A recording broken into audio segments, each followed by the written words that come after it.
Antonia, when we talk about the Big Bend Minority Chamber, I want to talk about the genesis of the chamber and what we were trying to do with regard to support of minority businesses in our Big Bend region. Sure. So the Big Bend Minority Chamber of Commerce was founded in November of 2012. Our founder, Sean Pittman, brought together a number of people that he had relationships in the community that were in specific places. So strategically, we brought in a board that we thought were in positions of responsibility and authority that could move the needle as it relates to women and minority-owned businesses.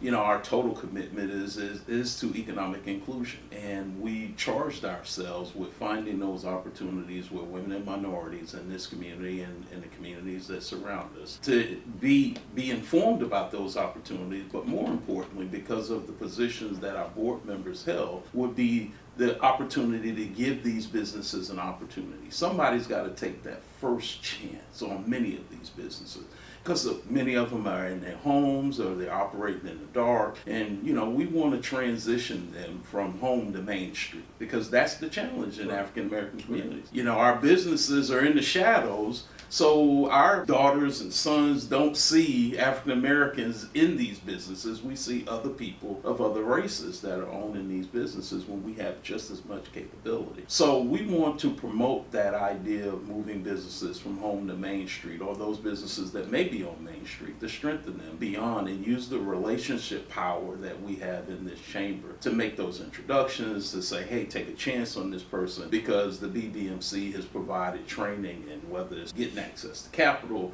whether it's the foundational fundamentals of operating a business, we have given them all they need. Now somebody needs to take that chance. You know, it shouldn't be our responsibility at the end of the day as people of color to say to you, here's your list of things you need to know. No, you know, you find it out yourself by having and building those relationships with people that don't look like you, that don't think like you. And don't be mad about being forced down the channel of taking responsibility for what you know, because it's not going to come natural. If you have an environment where you've only hired people that don't possess color, but if you're committed and don't have that environment, how can you expect to understand the people of color experience? You won't. And so we're hoping that this chamber will at least create the opportunity or the off-ramp for these many women and minority-owned businesses to gain an opportunity. And I think once they stand up and begin to build capacity, that they'll be able to flourish just as well as a non-minority-owned business. And when we could get to a place representing companies and working with companies, that we had a responsibility to bring others along. So you say take a chance, I say pluck people out, but we're talking about the same thing. So my question for you is, in working with companies in your private practice, where is it you encourage that diversity of thought and employment? So I will tell you, I'm a first generation college student. I was the first one in my family on my dad's side to go to college and graduate. The third on my mom's side. And so I didn't have a thick blueprint of college life. My mom raised two boys in the heart of Los Angeles, California, and just would never use social economic status as a crutch. She would always push you going to school. So I came to FAMU really believing in that. And I chose at HBCU over PWIs because I really wanted that. My dream was to go to Morehouse. I'm a huge MLK fanatic. I wanted to go to Morehouse, but FAMU was the first school to accept me. And I felt indebted to FAMU for that. And so I left Los Angeles to come here. And I share that because I was born in Peoria, Illinois, grew up in Los Angeles. In Illinois, interracial relationships is common. In Los Angeles, I went to school with every race possible. I really didn't realize until I moved south that there really was, I was looked at differently. And so I've always carried that. As my career has taken off and really I've grown in my career, many times I've been the only one that looks like me in the room, whether it be the only black or the only black male in that room. And you feel that. I walk in fully aware that I'm the only one that looks like me in this room. And so because of that, I have to govern myself accordingly. I have to be mindful of what I say. And when I say that to say is like, make sure that when you finally do speak, you speak with intellect. You speak with, you're fully aware of what's going on. Because there are some in the room who may not feel like you should be there. I remember going to one of my very first meetings when I was coming up in government on the senior team, and I walked in and should be at the table, and I walked in and there was no seat at the table, and somebody directed me to a seat against the wall, because the assumption of the person was that I was the assistant to somebody at the table. And it was when the head person walked in and beckoned me to the table and told them to move over, let me pull my chair up, the look on the person's face was in awe and disbelief. I share that backstory because I always remember that feeling when I'm in the room with clients or individuals, because the subconscious thought of a person is that there's no way I should be at the table. And it wasn't because I was the youngest one, it was because of how I looked.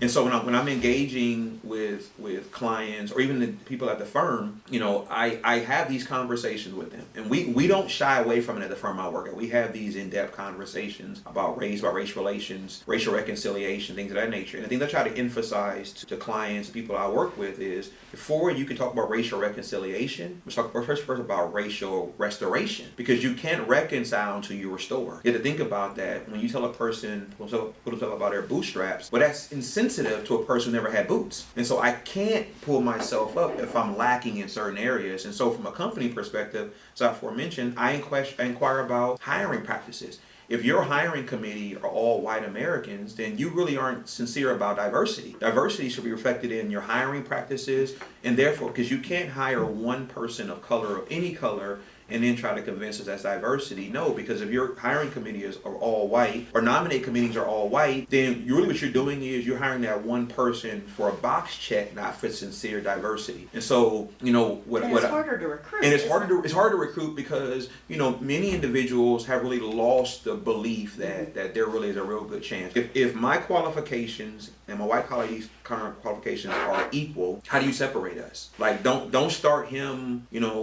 at 5 and I'm at 1 and tell me I'm on an equal playing field. I'm not. And so sometimes, what happens is some people just have never been challenged. There are some policies, and what I've been saying to people is, let's keep protesting. There's a team that's protesting. There must also be a team on the back end working on the policy. There's some things in certain workplaces that need to be addressed, need to be changed. And if they don't change, then there'll still be a challenge for anybody to penetrate in a workplace. Right now in the halls of the Capitol, we recognize that there's still a huge divide with black lobbyists. There's a huge divide with black male lobbyists. Antonio mentioned, for instance, the name of Sean Pittman. Sean's been able to really work it, but Sean for many years was the only black male lobbyist for a long period of time. And you recognize that. And so you want to bring up other individuals, and it gets hard. And so there are some teams that I'm on where I'm the only black on that team. And I don't go in with an attitude, but I'm also very cautiously conscious of the fact of, you have to, if you mishandle this moment, you may have literally shut the door for somebody else. Mm-hmm.